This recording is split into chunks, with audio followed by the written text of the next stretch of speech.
नमस्कार मंडळी, welcome to Ganesh Pawar blogs. तर स्वागत आहे पुन्हा एकदा आपल्या मराठी यूट्यूब चॅनलवर. तर आज आपण आलेलो आहोत दरवर्षीप्रमाणे याही वर्षी मार्लेश्वरला, श्रीदेव मार्लेश्वराचा आशीर्वाद घेण्याकरिता. दरवर्षी आपण प्रत्येक नवीन वर्षीची सुरुवात मार्लेश्वराच्या आशीर्वादाने करतो. त्याचाच आशीर्वाद घ्यायला आज 2025ची सुरुवातसुद्धा आपण मार्लेश्वरमधनं करतो. बघू शकता माझ्या पाठी सगळा मार्लेश्वर देवळाचा परिसर. आता आम्ही चालतो धबधब्यावर. ह्या ब्लॉगमध्ये, या सिरीजमध्ये भरपूर सारी देवस्थानं आम्ही करणार आहोत. त्यातील आमचं पहिलं कायम ठिकाण हे मार्लेश्वर असतं. मार्लेश्वर झाल्यानंतर इथून कोल्हापूर, तुळजापूर, अक्कलकोट, गाणगापूर अशी बरीच देवस्थानं ह्या ब्लॉग सिरीजमध्ये तुम्हाला बघायला भेटणार आहेत. तर ब्लॉगमध्ये कंटिन्यू राहा आणि ह्या सिरीजचा व याचा आनंद घ्या. माझ्या पाठी बघू शकता 12ही महिने वाहणारा धारेश्वर धबधबा श्रीदेव मार्लेश्वराचा. बघू शकता काय सुंदर असा नजारा आहे धबधब्याचा. आणि आजूबाजूची जी सह्याद्री पर्वताच्या रांगा आहेत त्या काही वेगळाच व्ह्यू तुम्हाला देतात.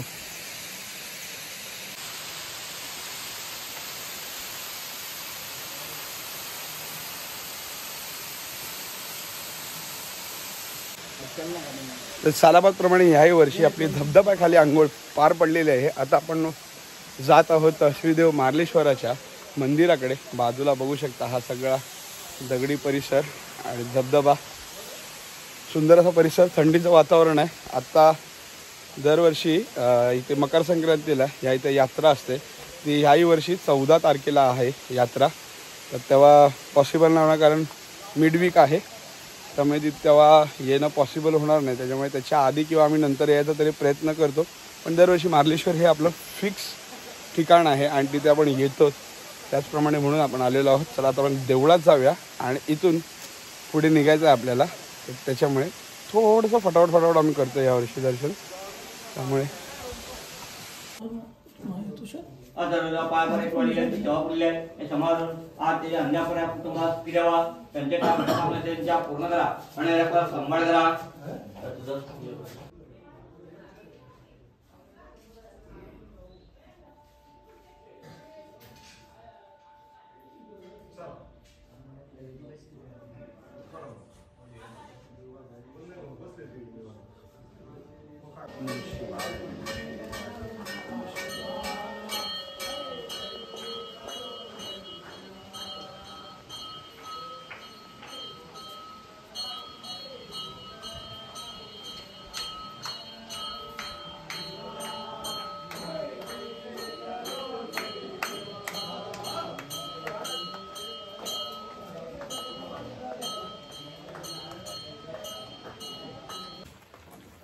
तर आपलं मार्लेश्वराचं दर्शन पूर्ण झालेलं आहे. बघितलं आपण मागच्या फुटेजमध्ये काय सुंदर असं दर्शन, पहिल्यांदा एवढं सुंदर दर्शन घडलं.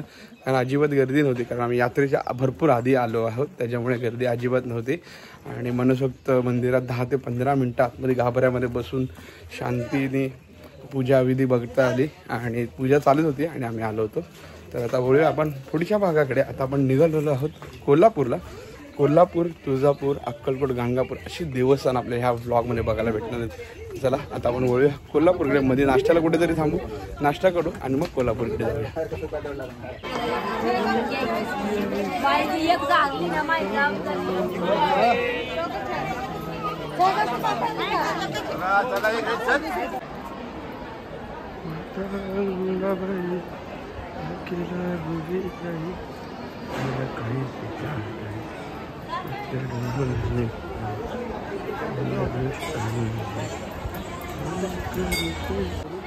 सगळ्यांनी फोटो काढून घ्या.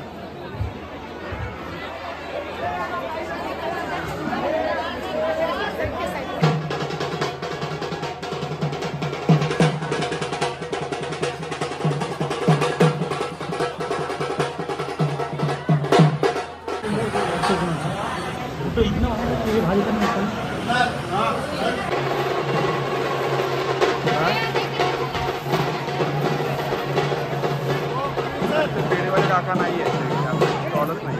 तर आत्ता आपण येऊन पोहोचलेलो आहोत महालक्ष्मी मंदिर कोल्हापूर इथे. बघू शकता पाठी महालक्ष्मीचं मंदिर आहे. आतमध्ये शूट अलाउड नाही आहे, तर जेवढा तुम्ही मुखदर्शनाच्या लाईनीतून शूट घेऊ शकता तेवढंच शूट घेतलेलं आहे. आणि अन्नछत्रालयामध्ये दुपारी 12 ते 3 अन्नछत्रालय, मोफत अन्नछत्रालय कोल्हापूर महालक्ष्मी मंदिरकडून चालवला जातो. तिथे अन्नछत्रालयामध्ये जेवण करणार आहोत आता. आणि महालक्ष्मी मंदिर वातावरण खूपच छान आहे आणि गर्दी पण फार कमी आहे.